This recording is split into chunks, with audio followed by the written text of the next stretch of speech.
할렐루야. 너무 감사합니다. 요엘서를 보시겠는데요. 오늘 요엘서 여호와의 날이라는 말씀을 가지고 나누시는데, 나누시기 전에 잠깐 또 제가 이제 오늘은 할 일이 많아서 조금만 훑을 거예요. 먼저 2장 31절 한번 같이 읽으실게요. 2장 31절.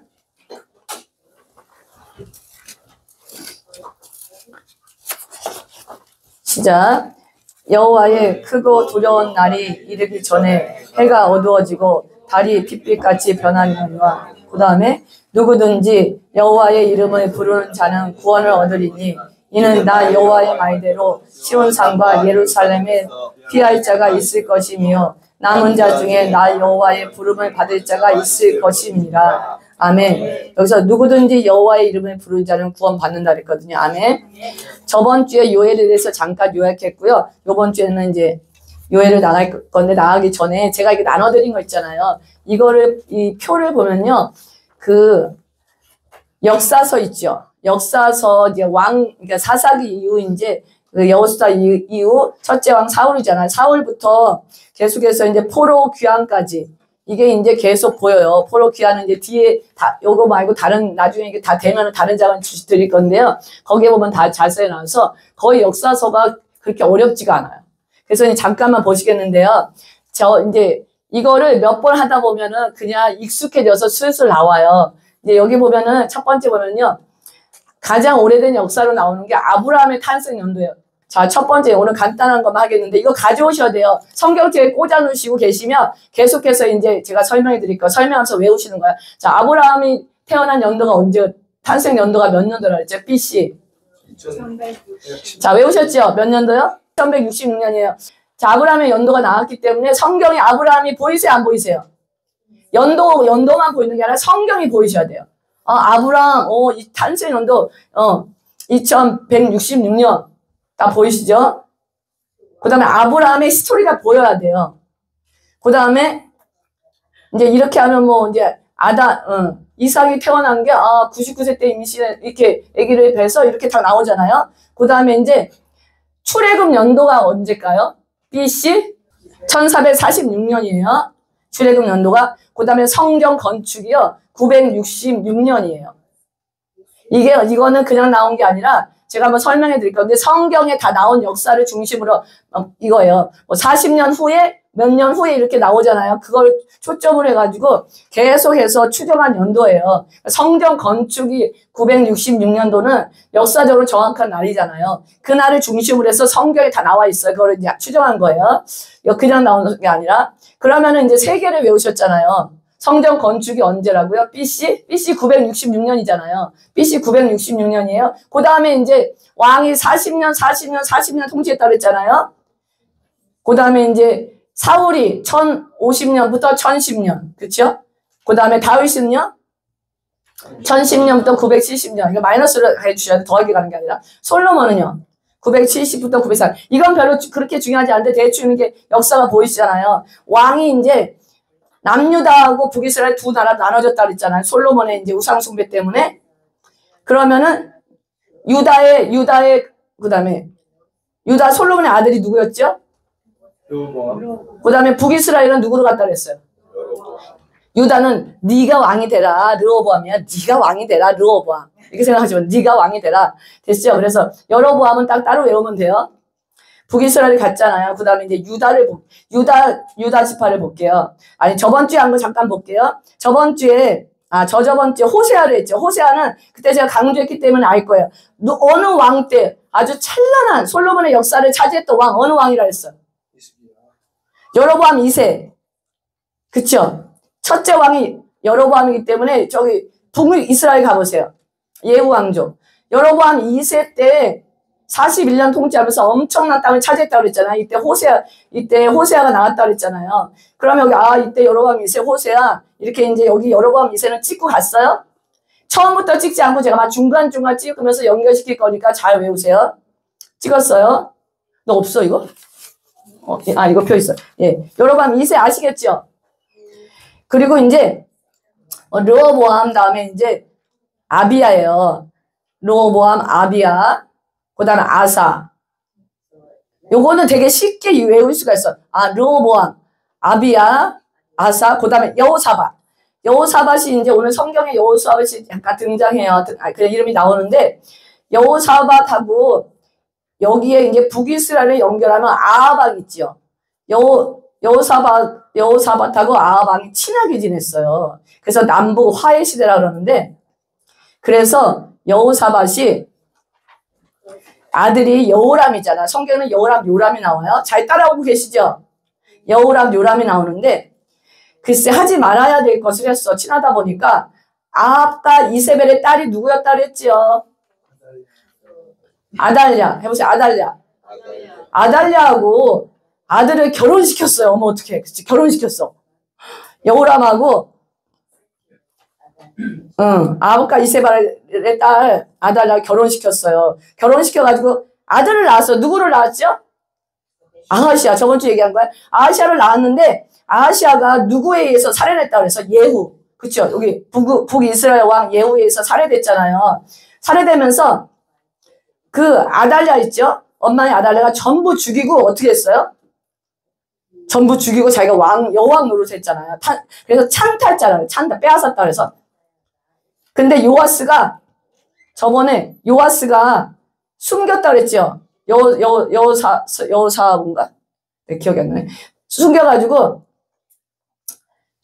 요아스가 이제 왕이 됐어요. 여기까지 대충 아시겠죠?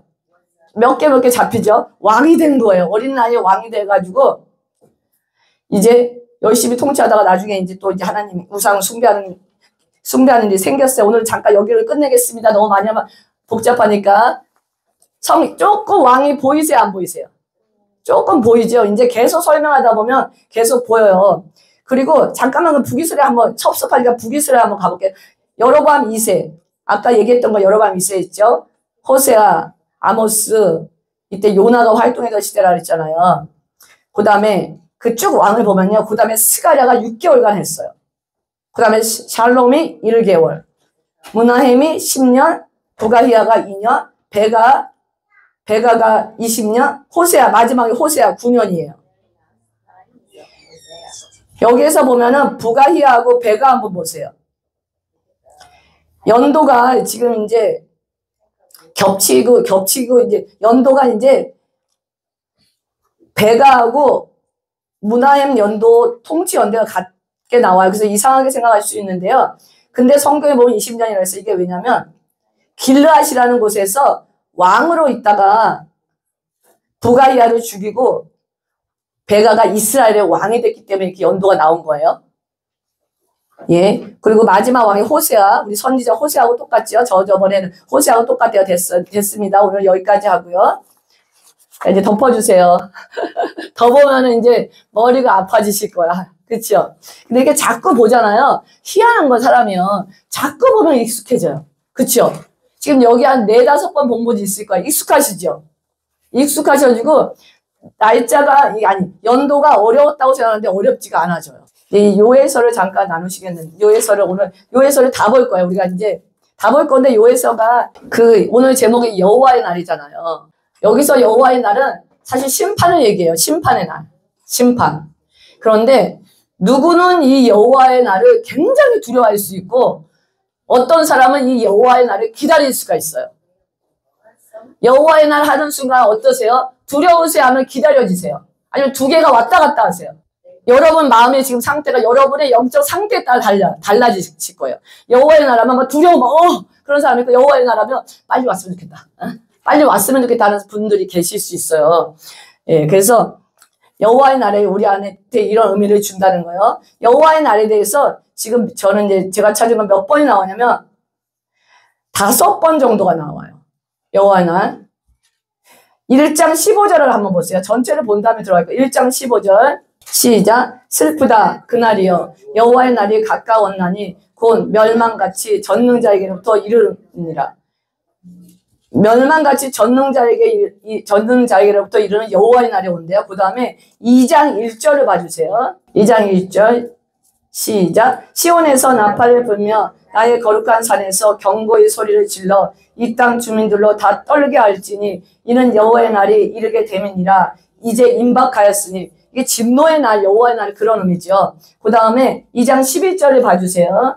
이렇게 할 때 동그라미 치시면 자기 성경에 동그라미 치시면서 보시면 좋아요. 왜냐면 우리가 자꾸 잊어버리거든요.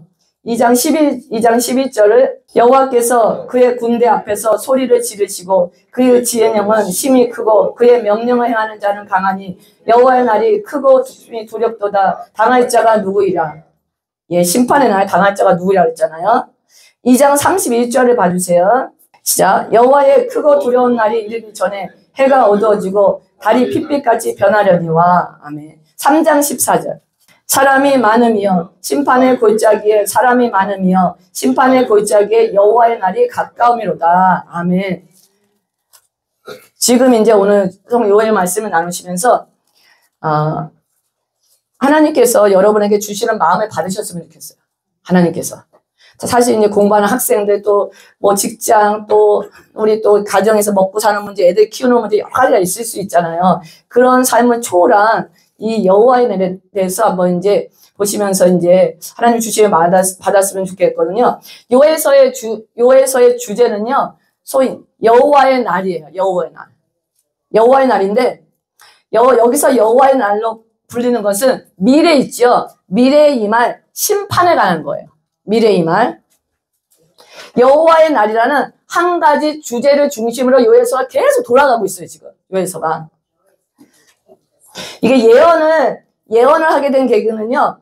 가뭄 있죠. 가뭄과 그 다음에 더불어 닥칠 극심한 메뚜기 재앙이 지금 일장에 온 거예요.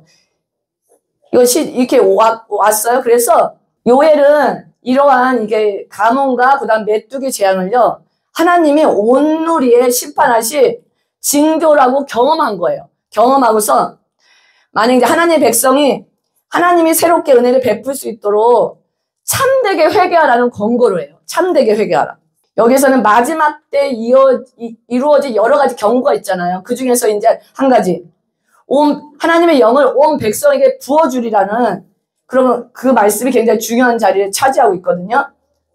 그래서 요에서 1장을 보시겠습니다.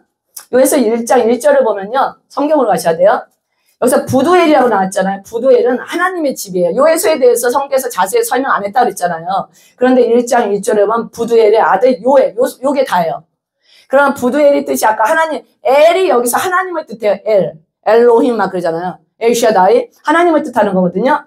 근데 부두엘이 하나님의 집인데 이걸 봤을 때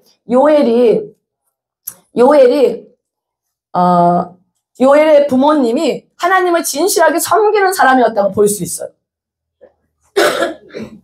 진실하게 섬기는 사람에게서 이게 하나님의 아들, 하나님의 선지자 요엘이 나오는 거거든요. 근데 우리가 성경을 보면은 뭐 흔히 그런 얘기 하잖아요. 히스기야가 정말 선한 왕이었는데 히스기야 다음에 므낫세가 너무 악한 왕이었다. 므낫세의 엄마가 헵시바예요. 헵시바. 제가 이제 헵시바로 바꿨는데 성경은 그래서 왜 이렇게 바꿨냐는데 그 헵시바의 뜻은 굉장히 좋은 뜻이에요. 이사야 62장 4절에 나오는 거거든요.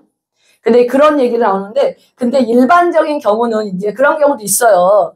부모는 좋은데 뭐 자녀는 안 좋은 경우도 있는데 일반적인 경우는 부모의 영적 줄기를 탄다는 거예요. 그래서 여러분의 영적 줄기를 타고 자녀가 없는 분이라도 친구들 있잖아. 친구들이 자기의 영적 줄기를 타요. 그래서 교회 안에서 이렇게 몇 분만 제대로 서 있으면 나머지 분들은 쫓아오게 돼 있어요. 그런데 교회 안에 몇 분 제대로 서 있는 분이 없는 거야. 그래서 가정 안에 저번에 얘기했잖아. 가정 안에 한 분만 제대로 서서 어떤 경우도 상관하지 않고 서 있잖아요. 그러면 가정이 제대로 됩니다. 시간의 차이야. 시간의 차이거든요. 제대로 된다는 거. 그 다음 밑에를 보면요. 여기서 2절에 보면 늙은 자들이라고 나오죠. 늙은 자들. 여기는 이제 나이든 늙은 자 그 말이 아니라 지도자를 말하는 거예요. 장로 있죠. 장로 지도자를 말하거든요. 늙은 자들아 너희는 이것을 들을지어다. 땅의 모든 주민들아 너희는 귀를 기울일지어다. 너희의 날이나 조상들의 날에 이런 일이 있었느냐. 오늘 성경 다 읽을 거예요. 읽으면서 제가 설명 들어갈게요. 너희는 이 일을 너희 자녀에게 말하고 너희 자녀는 자기 자녀에게 말하고 그 자녀는 후세에 말할 것이니라. 팥중이가 남긴 것을 메뚜기가 먹고 메뚜기가 남긴 것을 느치가 먹고 느치가 남긴 것을 황충이 먹었도다. 여기서 보면 팥중이, 메뚜기, 그 다음에 느치, 황충이 나오잖아요. 이거를 그 메뚜기가 이제 성장하는 단계로 설명했다고 하는 분이 있고, 그 다음에 그 밭에 있잖아요. 밭에 곡식이 없을 때까지 먹어치우는 메뚜기의 특성을 시적으로 나타냈다고 하는 두 가지 견해가 있어요. 그러니까 알고 들어가시면 돼요, 그러면. 그 다음 5절 가시겠습니다. 취하는 자들아, 첫째 요청하는 거예요, 하나님께. 취하는 자들아, 너희는 깨어 울지어다. 포도주를 마시는 자들아, 너희는 울지어다. 이는 단 포도주가 너희 입에서 끊어졌습니다. 이거는 단 포도주가 너희 입에서 끊어졌다는 건 더 이상 포도가 나오지 않는다는 거예요. 얼마나 가뭄이면 포도가 나오지 않겠어요? 6절, 다른 한 민족이 내 땅에 올라왔음이로다. 그들은 강하고 수가 많으며 그 이빨은 사자의 이빨 같고 그 어금니는 암사자의 어금니 같도다. 이거는 이제 메뚜기 떼를 비유한 거예요. 그래서 한 민족이라고 했잖아요. 메뚜기 떼를 비유한 거예요. 이게 이제 실제적으로 언제 있었다, 이 메뚜기 재앙이 언제 있었다, 이렇게는 이제 언제라고 정확히는 뭐 얘기를 못해요. 왜냐하면 메뚜기 재앙은 계속 있었거든요. 이스라엘에서나 아프리카 지역에서 메뚜기 재앙은 계속 있었고 이집트에 있었잖아요. 그래서 이제 어느 때다 그러면 계속 있었대요. 이런 경우들아. 여기서 보면은 내라는 말이 3번 나와요. 보세요. 6절에 다른 한 민족이 내 땅에 올라와서, 그 다음 7절에 보면요, 그들이 내 포도나무를 멸하며 내 무화과 나무를 긁어 말갛게 벗겨서 버리니 그 모든 가지가 하얗게 되었다. 이거 뭐 내를 3번, 여기서 3번 쓰는 거는 강조하는 거예요. 굉장히 강조어법으로 엄청난 재앙이 이제 왔다는 거예요. 더 이상 포도주를 마시는 자들에게 포도주가 마실 수 없게 됐다는 거예요. 사자의 이빨 있잖아요. 메뚜기의 이빨이 사자의 이빨 같이 생겼대요. 그래서 이제 사자의 이빨이라는 비유를 했고요. 여기서 이제 보면은 무화과 나무와 포도나무와 무화과 나무가 나오잖아요. 7절에 보면은 포도나무와 무화과 나무는 그 구원에 대한 대명사래요. 구원을 나타낼 때 포도나무, 무화과 나무라는 이제 하나님께 선물로 받은 구원과 또 앞으로 닥칠 구원의 이제 그 대명사로서 이 무화과 나무, 포도나무를 쓴 거예요. 8절에 보면은 너희는 처녀가 어렸을 때 약혼한 남자로 말미암아 굵은 배로 동이고 애국한 같이 할지어다. 엄청 이제 슬픈 거죠. 9절 소재와 전제가 여호와의 성전에서 끊어졌고 여호와께 수종들은 제사장들은 슬퍼하도다. 왜 끊어졌어요? 소재와 전제가? 전제는 부어드리는 제사예요. 포도주를 부어서 이거 제사를 드렸잖아요. 소재는 곡식 제사인데 여호와의 성전에 끊어졌어요. 더 이상 드릴 게 없는 거, 하나님 성전에. 그러면 제사장들이 먹을 게 있어요, 없어요? 제사장이 먹을 게 없는 거예요. 제사를 못 드려서도 슬프지만, 왜냐면 제사장들은 제사드린 음식을 남은 거 가지고 먹었잖아요. 하나님이 주신 양이 있었는데 제사장들이 먹을 게 없는 거야, 지금. 그러니까 제사장들은 슬퍼하고 있는 거예요. 10절 밭이 황무하고 토지가 많으니 곡식이 떨어지며 새 포도주가 말랐고 기름이 다하였도다. 12 농부들아 너희는 부끄러워할지어다. 포도원을 가꾸는 자들아 복할지어다. 이는 밀과 보리 때문이라. 밭이 소산이 다 없어졌습니다. 메뚜기와 동시에 지금 뭐가 닥친 거예요? 가뭄이 닥친 거예요. 가뭄. 야, 장난이 아니죠. 메뚜기도 와서 싹 먹어버렸는데 거기다 가뭄이 갔죠. 12절 볼게요. 같이 읽어보시겠습니다. 시작. 포도나무가 시들고 무화과 나무가 말랐으며 석류나무와 대추나무와 사과나무와 밭의 모든 나무가 시들었으며 이러므로 사람의 즐거움이 많았도다. 사람이 먹을 게 없으면 즐거워요, 안 즐거워요? 안 즐거워요. 근데 우리가 아셔야 돼요. 지금 먹을 게 있다는 거 감사하셔야 돼요. 감사가 나오세요, 안 나오세요? 우리는 먹을 게 있으니까 다른 걸 요구하시는 거예요, 지금. 인간의 기본은 먹고 사는 거잖아요. 먹을 게 있다는 게 우리가 얼마나 큰 축복인지 이게 자꾸 되새기는 삶을 사셔야 된다는 거예요. 사람의 즐거움이 다 말라버렸대요. 13절 같이 읽겠습니다. 제사장들아 너희는 굵은 배로 울지어다. 제단의 수종들은 자들아 너희는 울지어다. 내 하나님께 수종들은 자들아 너희는 와서 굵은 베옷을 입고 밤이 새도록 누울지어다. 이는 소재와 전제를 너희 하나님의 성전에 드리지 못하노라. 이런 이제 가뭄과 흉년이 왔고 이게 죄 때문이라는 거야. 결론적으로 뒤에 가면은 그러면 누가 먼저 울어야 되냐면 제사장들이 먼저 울어야 된다는 거예요. 하나님 앞에서는 우리 같은 주의 종들 있죠. 주의 종들이 먼저 이 상황을 두고 이 회개할 거를 두고 먼저 하나님 앞에서 굵은 배로 동이고 슬퍼 울라는 거거든요. 여러분 있잖아요. 여러분 가정에 문제가 생겨요. 우리 교회에 문제가 생겨요. 누가 먼저 울어야 돼요? 먼저 지도자들이 울어야지요. 주의 종들이 먼저 울어야 되지만 여러분이 누구라고 생각하느냐에 따라 달라. 내가 정말 하나님이 선택하시고 이 자리에 꽂힌 사람이라면 여러분이 우셔야 돼요. 만약에 우리 아이들이 엄마 아빠보다 믿음이 더 좋아. 그럴 수 있어요, 없어요? 있어요. 아이들 믿음이 엄마 아빠보다 좋다면 아이들이 내가 하나님 앞에, 하나님이 여기 내 가정에 세운 제사장으로 생각하고 우셔야 돼요. 우셔야 돼요. 하나님 앞에 우셔야 돼요. 죄악을 위해서. 14절 너희는 금식일을 정하고 성회를 소집하여 장로들과 이 땅의 모든 주민들을 너희 하나님 여호와의 성전으로 모으고 여호와께 부르짖을지어다. 딴 데 가지 말고 어디 와서 부르짖으셔야 돼요. 여기 와서 하나님의 집에 와서 부르짖으셔야 된다는 거예요. 사람 만나서 한탄하지 말고 죽겠다고 하지 말고 여기 와서 하나님의 집에 와서 부르짖으시라는 거거든요. 15절 그 슬프다 그날이여 여호와의 날이 가까웠나니 곧 멸망같이 젖는 자에로부터 이르느니라. 이 멸망의 날 사단이 모든 걸 잡고 있는 것 같은데 명심하셔야 돼요. 하나님이 모든 걸 하십니다. 아멘. 아멘. 전능자이시 하나님이 모든 걸 잡고 계세요. 여기서 흔들리시면 안 돼요. 하나님이 저한테 제 카톡에 있어요. 카톡에 아주 예쁜 하늘을 보여주셨어요. 제가 아주 힘든 아침에 하나님이 창문을 탁 여는데 보여주시더라고. 힘내라. 딱 한마디야. 힘내라. 그래서 찍어서 제가 올렸어요. 기억하려고. 사단이 정말 별거 아닌 걸로 가지고 정말 힘들게 만들어요. 바닥을 치게 만들어요. 근데 여러분 그런 거 느껴보셨죠? 더 이상 할 말을 잃게 만드는 거 느껴보셨어요? 못 느끼셨어요? 할 말을 잃게 만들어요. 부르짖을 수 없고 그냥 기운을 쫙 빼는 그런 느낌 있잖아요. 그때 기억하셔야 돼요. 그때 기운이 안 나더라도 기억하셔야 돼요. 전능자 해보세요. 전능자. 전능자. 그분이 하신다. 그냥 그분이 내 마음에 진심으로 그분이 하신다가 안 들어도 말씀 의지해서 부르시오. 전능자. 하나님이 하신다. 죽으면 죽으리라. 그치? 우리는 살려고 싸우면 죽어요. 그냥 죽여. 그런 사람이 제일 무섭대. 깡패들이 제일 무서워하는 사람이 어디냐면 야 죽여라 죽여. 야 죽을 때까지 싸우는 사람이 제일 무섭대요. 그러면 우리도 그 정신을 가지고 사단하고 싸울 때 해보세요. 죽여라 죽여. 그런데 이제 나 혼자 못 죽는다. 너 죽고 나 죽자.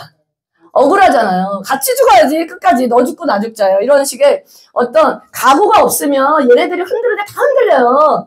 얘네들이 그냥 휙휙 흔드는 게 아니야. 정신 차리셔야 돼요. 그냥 머리통 잡고 흔들어요. 머리통 잡고 바닥에 내리쳐요.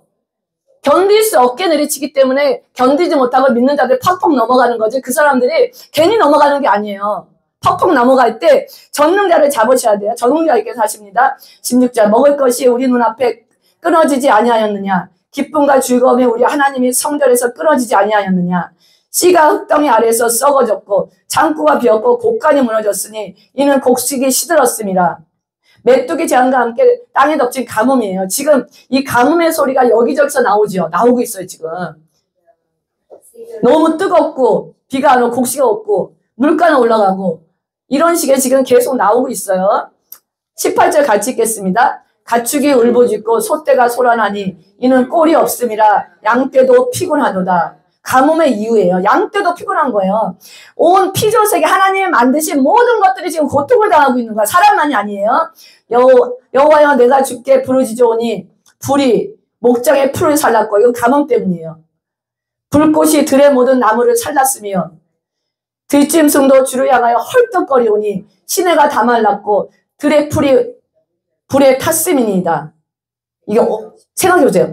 들짐승도 주를 향해 헐떡거린대. 마실 물이 없어요. 지금 닥치는 끔찍한 일들이요. 지금 미래에 앞으로 닥치는 무시한 일들이 닥칠 거라고 예고해 주는 거예요. 지금 여기까지 하는 게 예고예요.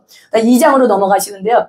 1장은 땅의 황폐, 가뭄을 얘기한 거예요. 1장은 메뚜기 재앙과 가뭄으로 땅이 황폐해져서 곡식 포도주가 다 떨어져 먹을 것이 없는 기근을 탄식하는 거예요. 2장은요. 외적의 침입이에요. 이런 이제 회개하지 않음으로 해서 예언자가 환상을 보는 거예요. 외적의 침입인데 하나님이요 이스라엘을 심판하시려고 여기서는 이제 이방 군대를 불러 그 백성을 약탈케 하시는 건데 이게 보면은 이 요에서가 이중적 예언이 있어요. 이때 시대를 이때에서 약간 미래를 예언한 거하고 우리 마지막 시대 있죠. 마지막 시대를 예언하고 있어요. 마지막 시대 때 그래서 여기서는 외적의 이제 외적의 침입이기도 하고요. 마지막 시대에 하나님이 이제 군대를 몰고 오는 그런 시대에 같이 연결이 된다고 하시면서 같이 보셔야 돼요. 네, 이제 미래에 일어날 일이에요. 2장 1절에 같이 읽겠습니다. 시온에서 나팔을 불며 나의 거룩한 산에서 경고의 소리를 질러 이 땅 주민들로 다 떨게 할지니 이는 여호와의 날이 이르게 됨이니라. 이제 임박하였으니. 예.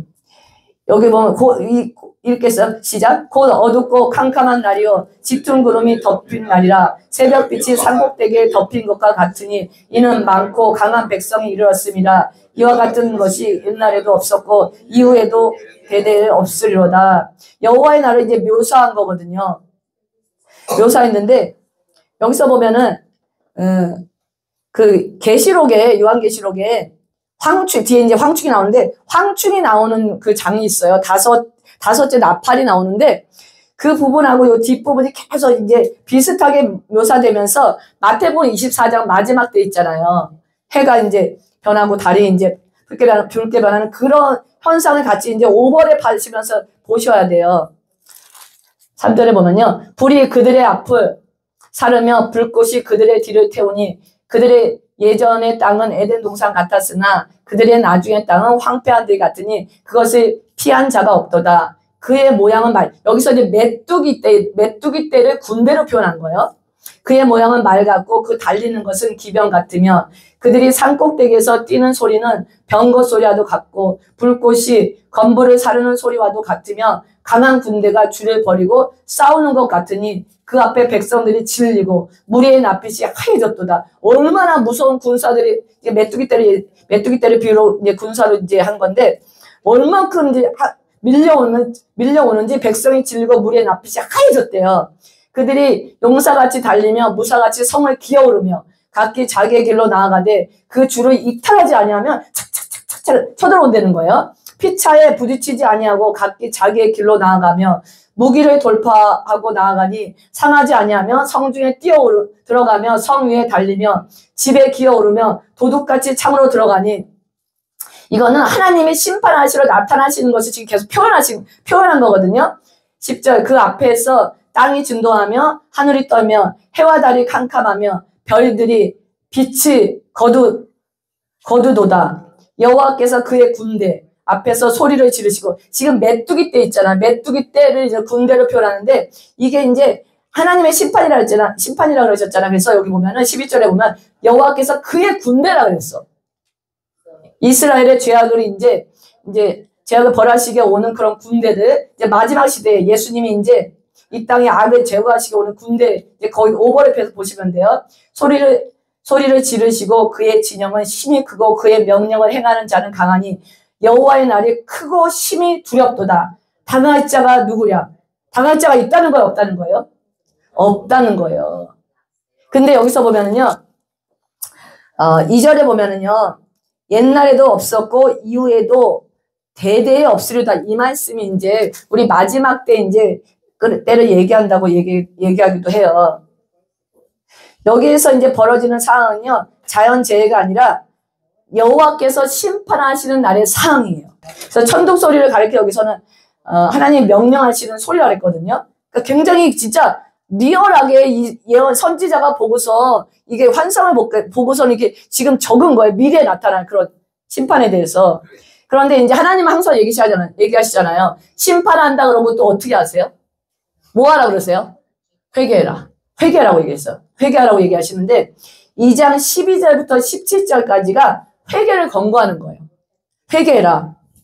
왜냐면 우리 이제 이스라엘 언약 백성에게 회개를 권고하시면서 회복하시고 너희를 보호하시겠다고 약속하시는 거예요.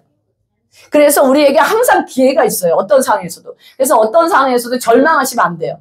우리 살다가 죄를 지을 수 있을까 없을까요? 너무 많이 지을 수 있어요. 그런데 순간에 절망하고 넘어질 수 있어. 근데 절망하지 마세요. 하나님의 이 메시지, 그러니까 절망하는 순간 절망하고 넘어뜨리면 정말 하나님한테서 세퍼레이트가 되는 수도 있어요. 그냥 절망하지 않고 하나님을 잡으세요. 그냥 잡으시면서 회개하시려는 거예요. 우리가 회개하시려는 건데 2장 우리 12절 말씀 보겠습니다. 여호와의 말씀에 너희는 이제라도 금식하고 울며 애통하고 마음을 다하여 내게로 돌아오라. 마음을 다하여 돌아오라는 거예요. 제가 보니까 너무 연약해요. 아니 저 자신이 너무 연약해요. 성격도 있을 수 있겠지만 뭐 제가 좀 부드러운 사람이잖아. 연약해요. 근데 강한 사람도 연약해요. 강한 사람, 겉이 강한 사람도 속은 또 연약해요. 인간이기 때문에 연약한데 어떤 순간에 죄에 대해서 쉽게 넘어져요. 그래서 제가 오뚜기를 가지고 다녀요. 저한테 이제 그런 분들한테 오뚜기를 제가 실제적으로 보여드려요. 제 가방 속에 오뚜기 항상 있어요. 원하는 분 보여드릴 수 있어요, 항상. 왜냐하면 오뚜기 보여주면서 일어서세요. 제가 할 수 있는 말은 다시 일어나세요. 저 자신도 너무 많이 쓰러졌기 때문에 쓰러진 거에 포커스를 맞으면 너무 좌절이 돼서 일어날 수가 없는 거예요. 그래서 다시 오뚜기가 일어서잖아. 일어서세요. 그래서 100번을 넘어지면 101번 일어서세요, 그냥. 그렇게 얘기를 드려요. 그래서 일어서시면 되는데 하나님께서 선지자를 통해서 하시는 말이 그거예요. 어떤 죄가 생각나고 기억날 때 근데 이제 무뎌서 못 깨닫는 게 문제야. 죄를 짓고도 죄인지 모르는 게 문제야, 사실. 죄인지도 모르고 잘못한 것도 모르고 그게 사실 더 큰 문제, 제가 볼 때 더 큰 문제인데 회개로 공부하시면서요. 여기서 그랬잖아. 마음을 다하여 내게로 돌아오래요. 13절 중요한 말씀에 읽어주세요. 시작. 너희는 옷을 찢지 말고 마음을 찢고 너희 하나님 여호와께로 돌아올지어다. 그는 은혜로우시며 자비로우시며 노하기를 더디하시며 인애가 크시사 뜻을 돌이켜 재앙을 내리지 아니하시나니. 하나님 얘기하세요. 그냥 옷만 찢지 말고 흉내만 내지 마. 뭐만 내지 말라고요? 너 흉내만 내지 마. 그만 좀 흉내 내라. 흉내 내지 말고 네 마음을 찢어. 마음을 찢어 보셨어요? 마음을 찢어 보셨어요? 대답을 안 하셔. 마음을 찢어 보셨어요? 너무 아프지 않아요? 너무 아파요. 마음을 찢으면요. 가슴이 얼마나 아픈지 진짜 아파요. 아파서 터질 것 같아요. 터질 것 같아. 근데 정말 인간이요. 그러고 나서 또 죄를 져요. 또 죄를 져. 그렇게 찢고 났어. 또 죄를 져서 여기에 또 낙심할 수 있어. 아니 그렇게 찢고도 죄 졌는데 내가 또 이렇게 또 찢으세요. 하나님은 계속 권고하시는 거예요. 찢고서 또 죄 졌어. 또 찢어. 또 찢어. 또 찢어. 계속 찢으셔야 돼요. 그러니까 죄를 모르는 게 더 큰 병이지 죄를 아는 거는 하나님 은혜라고 생각 찢으셔야 돼요. 그러니까 어떨 때는 그러잖아. 너무 더 이상 말할 수 없는 그러니까 더 이상 표현 못하게 찢는 것도 있어요. 하나님 좀 살려주세요. 결론은 그거야. 하나님 내 힘으로는 내가 죄를 이길 수 없습니다.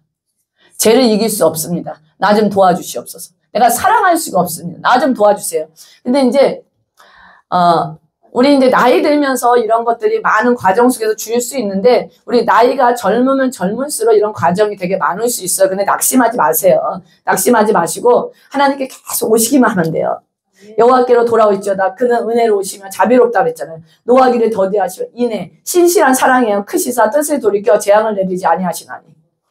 14절 볼게요. 주께서 혹시 마음과 뜻을 돌이키시고 그 뒤에 복을 내리사 너희 하나님 여호와께 소제와 전제를 드리게 하지 아니하실는지 누가 알겠느냐. 그러니까 다시 이제 통일해지는 거지요. 소제와 전제를 아까 드릴 수 없다는데 이제 소제와 전제를 드릴 수 있지 어떻게 알겠어. 그러니까 회개하고 돌아오는 거야. 그럼 다시 하나님께서 채워주시고 넘치게 부어주신다는 거거든요.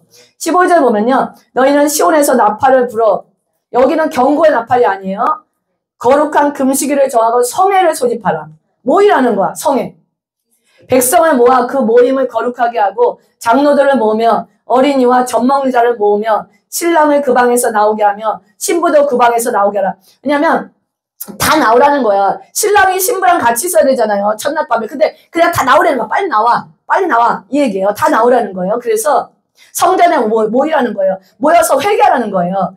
여호와를 여기서 보면 어린이와 젖먹자를 모으며 그러니까 회개는 어린이도 다 해야 돼. 우리 어린이들도요. 어른만 하는 게 회개가 아니에요. 어린이도 얼마나 죄를 많이 짓는지 몰라. 안 그러세요? 어린이들 몇 명 와 계세요. 죄를 많이 짓는지 몰라요. 맞아요? 틀려요? 남 얘기도 잘하고 또 믿기도 하고 짜증도 나고 분노도 나고 억울하기도 하고 모든 감정이 다 있잖아요. 17절 여호와를 섬기는 제사장들은 낭시를 여기는 성전 입구예요.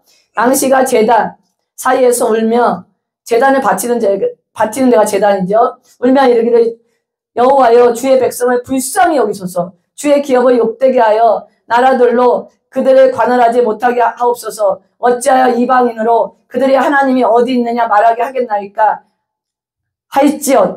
할지어다. 백성을 대신해서 제사장들과 이제 제사장들이 울부짖으면서 기도하는 거예요, 지금. 하나님, 이방인들이 자신의 죄를 회개하기 위해서 이방인들이 사사시대도 그랬잖아요. 잘못하면 블레셋 또 이방인들을 통해서 계속 하나님이 치셨잖아요. 그런 상황이 됐다는 거예요. 울부짖는 걸 도와달라고 하나님께. 그러니까 어떤 상황에서 정말 우리가 할 수 없는 상황이 되게 많이 와요, 살면서. 우리 힘으로 할 수 있는 거 우리가 하는데 할 수 없는 상황이 올 때 울부짖으셔야 돼요. 그런 상황이 많이 오세요, 안 오세요? 많이 와요. 그런데 가면 갈수록 더 올 수 있어요. 울부짖으셔야 돼. 도와달라고 하나님께. 18절부터는 2장 18절부터 32절까지는요. 복된 시대가 온 거죠. 회개를 했잖아요. 마음을 찢었어. 제사장들 와서 다 같이 울면 성회를 모여서 했어요. 그러니까 복된 시대가 왔어요. 2장 18절부터 32절까지. 철저히 회개 후 회복이 일어났다는 거예요. 회개가 했는데 여러분 삶에 회복이 안 일어났다면 그거는 뭔가 잘 안 된 거예요. 철저히 회복하면 풀어짐의 역사가 있어요. 그래서 한번 보셔야 돼요.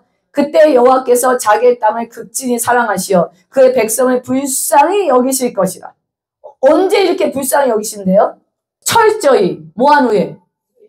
회개한 후에. 하나님의 회개를 받으셨잖아요. 불쌍히 여기실 것이라. 여호와께서 그들에게 응답하여 이르시기를 내가 너에게 곡식과 새 포도주와 기름을 주리니 너희가 이로 말미암아 흡족하리라. 내가 다시는 너희가 나라들 가운데서 욕을 당하지 않게 할 것이며. 하나님 이제 회개했다고 하나님께서 곡식과 새 포도주, 기름 마음껏 줄게 이런 거예요. 그리고 다른 민족에 욕을 당하지 않게 해줄게. 할렐루야. 하나님께서 우리가 하나님께 회개하고 돌아오면요. 그 육적으로 풀어짐이 일어나요. 사업이 잘 되고 직장이 잘 되고 먹고 사는 게 편해져요. 이거 경험하셨어요? 안 경험하셨어요? 예, 뭐 경험을 안 하신 분도 있을 수 있는데 그걸 경험하세요. 풀어짐의 역사. 그러니까 영이 회복되면 육적인 게 풀어져요. 내가 북쪽 군대를 너희에게 멀리 떠나게 하며 메마르고 적막한 땅으로 쫓아내리니 그 앞에 부대는 동해로 이게 사해 쪽을 그 뒤에 부대는 서해 지중해 쪽이죠. 서해로 들어갈 것이라 상한 냄새가 일어나고 악취가 오르리니 이는 큰 일을 행하였음이라 하시니라. 이제 이런 회복이 일어났나 적군들이 다 이제 하나님께서 쳐주신다는 거예요. 주제넘게 하나님 앞에서 스스로를 높이고 자기 힘을 뽐냈던 그런 민족들이 하나님께 전멸당한다는 거예요. 이런 역사가 일어나요. 21절 땅이여 두려워하지 말고 기뻐하며 즐거워할지어다. 여호와께서 큰 일을 행하셨음이로다. 들짐승들아 두려워하지 말지어다. 들의 풀이 싹이 나며 나무가 열매를 맺으며 무화과 나무와 포도나무가 다 힘을 내는도다. 아까 무화과 나무, 포도나무가 구원을 상징한다 그랬잖아요. 근데 다 힘을 내는데 열매가 주렁주렁 열린대. 할렐루야. 열매가 주렁주렁 열려가지고 이제 풍성하게 먹고 살 수 있다는 거예요.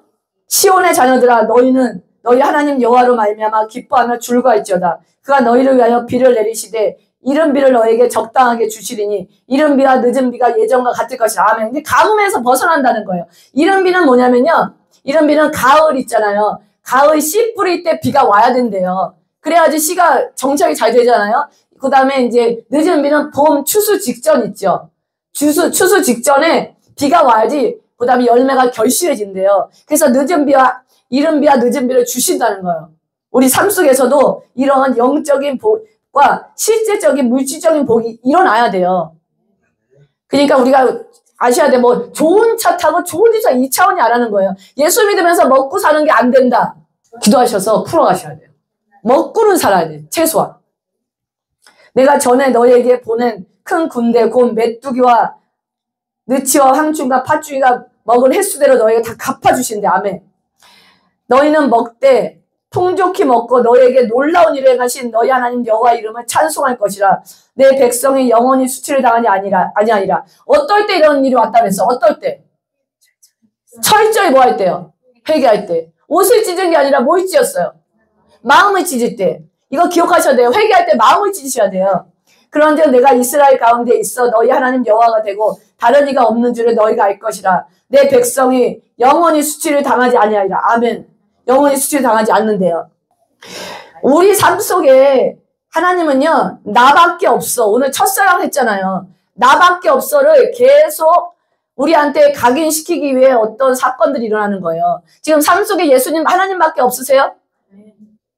근데 어느 순간에 희미해지는 분 있잖아. 그러면 다시 하나님이 썸띵을 뻥 터뜨려. 계속 뻥 터지는 이유가 하나님이 이거예요. 우리가 뭐 잘못하는 것도 있겠지만 나밖에 없어. 나밖에 없어. 나밖에 없어. 이거예요. 하나님밖에 없구나. 내 힘으로 뭘 잘하는 것 같아. 잘할 때도 하나님 뻥 터뜨릴 때 있어. 아니에요. 내 힘으로 하는 게 아니라 하나님, 오직 하나님. 하나님밖에 없어. 이거예요. 우리의 삶 속에 하나님밖에 없다는 거. 하나님이 우리 삶을 붙들어주지 않으면 아무것도 할 수 없다는 고백이 매일매일 나오셔야 돼요. 그게 이제 우리가 들으면서 나오는 게 아니라 여러분 삶에서 직접 겪어서 나오셔야 돼요. 우리 애들은 안 겪었으면 하나님 이거 겪게 하셔요. 그래서 애들이 고난 당할 때 고난 당해야 돼요. 그래야 겪어. 그런데 그거 우리는 중보를 해줘야 돼. 그 대신 잘 견딜 수 있게 중보를 해주셔야 돼요. 그다음에 28절 같이 읽겠습니다. 시작. 그 후에 내가 내 영을 만민에게 부어주리니 너희 자녀들이 장래일을 말할 것이며 너희 늙은이는 꿈을 꾸며 너희 젊은이는 이상을 볼 것이며 그때 내가 내 영을 남종과 여종에게 부어줄 것이며 내가 이적을 하늘과 땅에 베풀리니 곧 피와 불과 연기 기둥이라. 여호와의 크게 들어온 날이 이르기 전에 해가 어두워지고 달이 핏빛같이 변하려니와 누구든지 여호와의 이름을 부르는 자는 구원을 얻으리니 이는 나 여호와의 말대로 시온산과 예루살렘에서 피할 자가 있을 것이며 남은 자 중에 여호와의 이름을 받을 자가 있을 것임이니라. 아멘. 32절까지가 이제 복된 시대가 열리는데 여기서 이제 우리가 사도행전 2장 17절을 보면은 28절 말씀을 인용했잖아. 베드로 설교에서. 베드로 사도가 설교할 때 사도행전 2장 27절 말씀에서 만민에게 부어준대요. 자녀들이 장래일을 말하면 예언하며 너희 늙은이들은 꿈을 꾸며 너희 젊은이들은 이상을 볼 거래요. 그리고 모두에게 준다는 게 남종과 여종, 신분 차이 없이 전부 다 준다는 거거든요. 이게 이제 오순절에 이 사건이 일어났잖아요. 그런데 마지막, 그러니까 오순절에 있던 사건이 마지막 완성이요. 마지막 대부흥 때 완전히 이루어질 거예요. 대부흥 때. 대부흥은 오고 있어요, 지금. 그러니까 악한 영이 더 장난할수록 성령 역사가 강하게 밀려와요. 그래서 우리 아이들한테 우리 교회 안에 엄청난 부흥이 일어날 거라는 거예요. 지금 시초 시작하고 있다고 보시면 돼요. 부흥이 일어날 거예요. 그러니까 사회적에서 어렵고 힘들어지는 것만 보지 마시고 하나님이 우리 가운데 어떻게 역사하시나를 보셔야 돼요. 근데 이제 느끼는 게 전에랑 다르게 각 개인에게 터치하세요. 그걸 아셔야 돼요. 각 개인에게 터치한다는 건 더 강하게 터치해요. 때로는 어떤 분에게 더 강하게 요구해요. 옛날에는 그냥 넘어갈 일도 넘어가지 않으시고 강하게 요구해요. 어떤 분은 기도를 강하게 요구한다는가 연단과 환난을 막 부어줘요. 그냥 막 부어줘서 그냥 강하게 만들어버리는 거야. 왜냐면 연단과 환난이 없으면 강하게 안 되거든요. 그러니까 막 견딜 수 없게 붙는 분들이 있어요. 그럴 때 아셔야 돼요. 하나님께서 나에게 이 대부흥의 시대에 이런 하나님의 나라가 나한테 임해서 이렇게 요에서 말씀 2장 28절 말씀처럼 이런 일을 하기 위해서 준비를 시키나 보셔야 돼요. 연단과 고난과 환난이 없으면 어떤 어려움이 와서 그냥 넘어져요. 보세요. 근데 계속 연단받고 환난받은 사람은 웬만한 건 견딜 수 있는 강력한 파워가 있어요. 그래서 교회 안에서 환난과 연단 당할 때 불쌍히 여기지 마시고 중보해 주셔야 돼요. 하나님 넉넉히 이게 힘을 주시옵소서. 그래서 마지막 때 이 대부흥 때 하나님의 쓰임받는 이런 남종과 여종 그런 한 사람 한 사람 되게 해달라고 기도해 주시고요. 이 여기에 보면요. 마태복음 24장 29절 말씀 있잖아요. 31절에 보면 여호와의 크고 두려운 날이 이르기 전에 해가 어두워지고 달이 핏빛같이 변하리니 요한계시록에도 비슷한 말씀이 나오잖아요. 마지막 때 계시록 6장 12절에도 나오고 마지막 때 나올 말씀들이 지금 요에서에 나오고 있어요. 그래서 이런 말씀을 통해서 이제 우리가 이제 이중적 예언 속에서 하나님께서 이제 그래서 요에서는 되게 귀해요. 그래서 어느 시대나 적용이 가능하다고 했잖아요. 마지막 시대엔 일어날 일도 이렇게 여기서 얘기하고 있다는 거. 그런데 누구든지 여호와의 이름을 부르는 자는 구원을 얻으리라. 아멘. 아멘. 아멘. 정말 넘어지고 갖고 죽을 것 같고 많아요. 여기는 어느 정도 선사람, 그래도 어느 정도 이긴 사람들이 모여 있는 거고, 진짜 죽을 것 같고 넘어질 것 같은 사람 많아요. 여기서도 어떨 때 우리 솔직히 어떨 때는 껐덕껐덕 하잖아, 그냥 사실. 껐덕껐덕 하잖아. 완전히 섰다가 아니라, 넘어졌다, 이러다, 섰다 하잖아요. 그러면서 억지로 일어서고 있는 거잖아요, 사실. 이럴 때, 여호와 이름을 부르는 자는 구원을 얻으리니. 아멘. 아무도 도와줄 사람이 없어요. 아셔야 돼요. 아무도 도와줄 사람이 없어. 정말 어려울 때요. 아무도 도와줄 사람이 없어. 그거 겪어보셨어요? 아무도 도와줄 수가 없어. 느껴져요. 오직 하나님만이 도우실 수 있구나. 누구한테 얘기해도 자녀, 남편, 와이프, 뭐 교회 리더, 뭐 뒤에 좀 도울 수 없는 문제들을 겪잖아요. 오직 하나님밖에 해결자가 안 되기 때문에 여기 와서 부르짖는 거예요. 그리고 진짜 그래요. 하나님밖에 없다는 거예요. 3장에 보면요. 3장은 만국 심판이에요. 만국 심판인데, 여기 그 전의 말씀은 대부흥의 완성이 되는 거예요. 그러니까 엄청난 일이 하나님 안에서 기독교 안에 있을 거예요. 대부흥이 이게 완성이 돼요. 3장은 만국 심판인데 이제 심판을 보세요. 보라, 그날 곧 내가 유다와 예루살렘 가운데에서 사로잡힌 자를 돌아오게 할 그때에 내가 만국을 모아 데리고 여호사밧 골짜기에 내려가서 내 백성, 곧 내 기업이라 그랬어. 내 기업 있죠. 기업인 이스라엘을 위하여 거기에서 그들을 신문하리니 이는 그들이 이스라엘을 나라들 가운데서 떠버리고 나의 땅을 나누었음이며 또 제비 뽑아 내 백성을 끌어가서 소년을 기생과 바꾸며 소년을 술과 바꾸어 마셨음이니라. 이 여호사밧 아까 왕이 얘기했잖아요. 여호사밧의 뜻이 여호와께서 심판하시다 이런 뜻이에요. 여호와께서 판결하시다. 그래서 여기서 특별한 의미를 안 두고 여호사밧 뜻에 따라서 그냥 썼다고 얘기해요. 여호와께서 판단하시다는 뜻인데 여기서는 내 기업이라고 그랬잖아요. 하나님께서는 이스라엘을 내 기업이라고 했어요. 내 기업이기 때문에 다른 민족이 건드리는 거에 대해서 심판하신다는 거예요. 만약에 진짜 내가 이제 우리 집사님의 따님이 계시잖아. 따님이 계시는데 만약에 제가 그 따님한테 막 함부로 하는 거는 누구한테 함부로 하는 거예요, 사실? 내가 막 놀리고 함부로 해, 그리고 못되게 해요. 그럼 결론적으로 집사님한테 못되게 하는 거게 되는 거예요. 똑같아. 어? 집사님 못되게 하는 건데, 하나님께서는 누누이 이스라엘을 내 백성이라 그랬어요.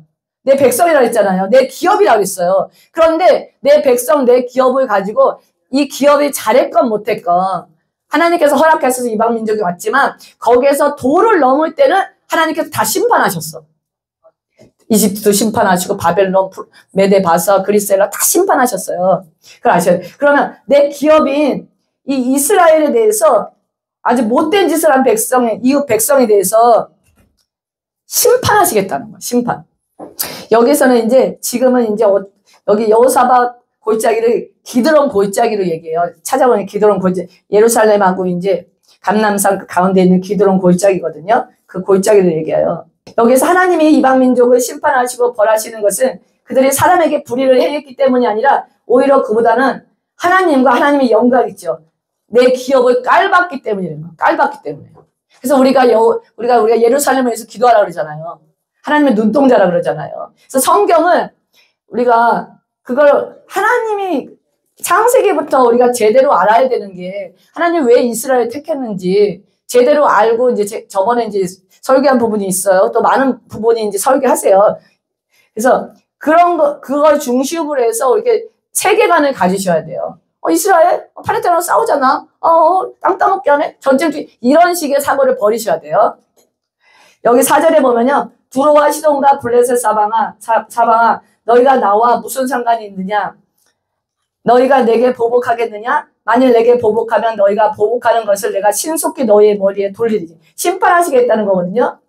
이 두로와 시돈은 페니키아의 주요 도시예요. 그 다음에 5절에 보면요. 곧 너희가 내 은과 금을 빼앗고 나의 징계한 물건을 너희 신전으로 가져갔으며 이거는 여러 시대에 이런 일이 일어났기 때문에 어떤 시대라고는 할 수 없는데 이 요해서를 9세기나 아니면 BC 5세기, 4세기로 하는 이유는 뭐냐면 여기에 보면 제사장이 나오고 성전 제사가 나오잖아요. 그렇기 때문에 이걸 쓸 때 성전이 있었다는 거예요. 그러면 성전이 없던 시대에 쓰지 않았기 때문에 그렇게 이제 연도가 나오는 거예요.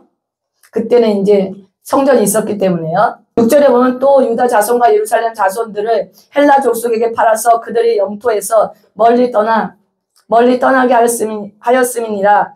보라, 내가 그들을 너희가 팔아 이르게 한 곳에 일으켜 나오게 하고 너희가 행한 것을 너희 머리에 돌려서 너희 자녀를 유다 자손의 손에 팔리니 그들은 다시 먼 나라 스바 사람에게 팔리라. 여호와께서 말씀하셨느니라. 여기서 스바는요, 지금 예멘 지역에 있는 남부 아라비아 나라와 민족을 얘기한대요. 9절에 볼게요. 너희는 모든 민족에 이렇게 널리 선포할지어다. 너희는 전쟁을 준비하고 용사를 격려하고 병사로 다 가까이 나와서 올라오게 할지어다. 너희는 이건 산 모양의 쇠 조각을 얘기해요. 보습을 쳐서 칼을 만들지어다. 낫을 쳐서 창을 만들지어다. 약한 자도 이르기를 나는 강하다 할지어다. 사면의 민족들아 너희는 속히 와서 모일지어다. 여호와여 주의 용사들로 그리로 내려오게 하옵소서. 이게 이제 만국 심판인데 이때 이제 어떤 분들은 이렇게 얘기해요. 이게 천년 왕국 시대에 일어날 일이라 이제 그 전에 일어날 일이라 이렇게 얘기하는 경우도 있어요. 12절 민족들은 일어나서 여호사밧 골짜기로 올라올지어다. 내가 거기에 앉아서 사면의 민족들을 다 심판하리로다. 너희는 낫을 쓰라. 곡식이 익었도다. 와서 밟을지어다. 포도주 틀이 가득히 차고 포도주 독이 넘치니 그들의 악이 크미로다. 14절 읽을게요. 같이 읽겠습니다. 시작. 사람이 많음이여 심판의 골짜기에 사람이 많음이여 심판의 골짜기에 여호와의 날이 가까움이니라. 이제 여호와의 날이 심판에 이제 가까웠다는 거예요. 15절 시작. 해와 달이 캄캄하며 별듯이 여호와께서 시온에서 부르시고 예루살렘에서 목소리를 내시리니 하늘과 땅이 진동하리로다. 그러나 여호와께서 그의 백성이 피난처 이스라엘 자손의 산성이 되시리로다. 산성이 된다는 건 안전하게 보호하신다는 거예요. 아멘. 우리가 이제 마지막 때 얘기하고 대환란 얘기하는데 피난처가 없어요. 우리에게. 오직 어디예요? 하나님 안에 있어요. 그래서 하나님 안에 있다는 걸 기억하셔야 돼요. 그래서 이스라엘 자손은 안전하게 내가 보호하겠다는 말씀하시는 거예요. 여기서 회개하고 마음을 찢고 돌아온 자들에게.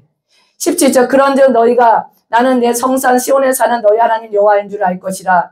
예루살렘이 거룩하니 다시는 이방 사람이 그 가운데로 통행하지 못하리라. 이방 사람이 이제 통행하지 못한대요. 18절 같이 읽겠습니다. 그날에 산들이 단 포도를 떨어뜨릴 것이며 작은 산들이 젖을 흘릴 것이며 유다 모든 시내가 물을 흘릴 것이며 여호와의 성전에서 샘이 흘러나와서 시뛴 이제는 여호와의 성전에서 샘이 흘러나온대요. 그러나 애굽은 황무지가 되었고 이스라엘을 괴롭힌 그 상징의 애굽을 얘기한 거예요. 그리고 에돔도 마찬가지고요. 에서의 자손이죠. 에돔은 황무한 들이 되리니 이는 그들이 유다 자손에게 포악을 행하며 무죄한 피를 그 땅에 흘렸습니다. 무죄한 피를 그 땅에 흘린 그 나라들이 이제 하나님의 심판에 들어가는 거죠. 20절 한번 읽겠습니다. 시작. 유다는 영원히 있겠고 예루살렘은 대대로 있으리라. 내가 전에는 그들의 피 흘림 당한 것을 갚아주지 아니할거니와 이제는 갚아주리니 이는 여호와께서 시온에 거하심이라. 아멘. 이게 이제 1948년 이스라엘이 한 나라로 세워진 거 있잖아요. 그때도 얘기해요. 그때도 얘기하고 마지막 때 이제 그러니까 천년 왕국에 완전히 이제 하나님이 다스리는 새 땅이 됐을 때도 얘기하시고요. 그다음에 이제 완전히 회복된 삶, 우리의 회복된 이스라엘, 회개하고 돌아왔을 때 이스라엘 얘기하고요. 또 우리의 삶 속에서 완전히 마음을 찢고 회개하고 돌아왔을 때 여러분의 삶을 얘기하거든요. 오직 너무 기쁘지 않으세요? 이 세상에서 그 노래 이 험한 세상 저 이 노래 많이 불렀어. 나 사는 동안 이 험한 세상 사는 동안 사람 의지해 보셨어요? 보셨죠? 첫 번째 사람 의지예요. 사실 사람 의지예요. 근데 결론이 뭐예요? 사람은 사랑의 대상이지 의지의 대상이 아니에요. 저는 결혼하고 나서 너무 행복하더라고. 정말 좋았어요. 막 꿈을 꾸는 것 같았어. 어떤 때는 뭐 불행에 따라서 어떤 때는 행복하다니까 제가 들으세요 그냥. 결혼 초기에 너무 좋더라고요. 왜냐면 제가 이제 가정을 이제 엄마랑 모시고 하면서 가정을 이제 한 가정의 이제 주인으로서 했잖아요. 엄청난 정신적 부담감이 있어요. 재정을 책임져야 된다는 부담감에서 결혼을 해보니까 이제 저는 좀 성경적인 스타일이에요. 조금 고지식해. 그러면 부모를 무조건 공경하면 무조건 공경하는데 철저히 공경해야 되고, 결혼하면 이제 남편이 날 잘 먹여 살려야 돼. 그잖아요. 성경에 그랬잖아. 이제는 막 남편이 잘 먹여 살려야 돼. 그래서 저는 그래서 남편들이 막 일하는데 막 힘들어한다 그러잖아. 그럼 저는 이상해요. 아닌데 남편들은 힘들게 일해서 먹여 살려야 되는 건데, 여자는 애 낳아서 이제 집안 잘 키우면 돼. 저는 이게 성경적이에요, 셋이. 성경적이에요. 그러니까 남편들은 열심히 일하셔야 돼요. 성경적이에요. 그러니까 감사하게 생각하셔야 돼요. 그러니까 결혼해가지고 너무 감사하잖아. 나 뭐 당연하지. 남편이 나 먹여 살려야 되고, 남편이 주는 거 먹고 안 주면 안 먹어 가거든요. 안 주면 안 먹어. 돈 없으면 안 먹어. 뭐 돈 못 벌면 안 먹으면 되지 않는데 너무 행복한 거야. 그래서 막 진짜 천국을 날아가는 것 같은 거야. 모든 부담감에서 벗어나서 천국을 날아갔던 것 같은데, 내가 이제 모든 부담감을 안 갖고 목사님이 가져야 된다는 그런 자유함 속에서. 근데 제가 이제 그때 아기를 임신을 했어요. 임신을 했는데 임신을 하자마자 유산기가 보이는 거예요. 근데 하혈을 한 거예요. 그러니까 바로 또 이제 유산이 됐어요. 또 유산이 돼가지고 너무 힘든 시간을 거쳤는데, 또 두 번째 또 임신했는데 그때도 또 하혈을 한 거예요. 근데 그거는 되게 그것도 심해서 누워만 있었어요. 누워만 있고 너무 힘든 시간이었는데, 그때 하나님이 저한테 무슨 말씀 하셨는지 알아요? 그 행복을 와장창 깨시더라. 그러니까 참 실전을 통해서 훈련시키셨어요. 근데도 제가 잘 못 깨달았어, 사실. 실전을 통해서 하나님 외에 다른 것을 있잖아요. 하나님이라고 생각하고 만족을 느낄 때요, 그냥 넘어가는 게 있어요. 어떤 건 넘어가요. 근데 와장창 무너뜨릴 때가 있어요. 근데 몸으로, 내 삶으로 무너뜨릴 때가 있어요. 그리고 그때 손 번쩍 들었어요. 오직 하나님. 오직 하나님. 아니, 남편 아니라고. 오직 하나님. 이렇게 하면서 하나님이 완전히 회복시켜서 셋을 건강하게 잘 낳게 하셨어요. 그런데 이게 이제 순간순간에 딱 누구를 의지하려고 그러죠. 자녀를 의지하려고 그래, 갑자기. 큰애가 잘하니까 큰애를 의지하려는 순간 아주 어마어마한 말폭풍으로 나를 좌절시켜. 진짜 정림이 떨어지는 말폭풍으로 나를 좌절시켜요. 그런 순간 또 회개해. 근데 중요한 건 그때까지 못 깨닫고 있더라고. 하나님 용서하세요. 내가 우리 애를 의지했습니다. 용서해. 하나님밖에 없습니다. 근데 이게요, 매번 그래요. 내가 또 여기 심하면 성도를 의지하잖아요. 그러는 순간 와장창. 이게 저뿐 아니라 여러분 삶 속에서 있을 거예요.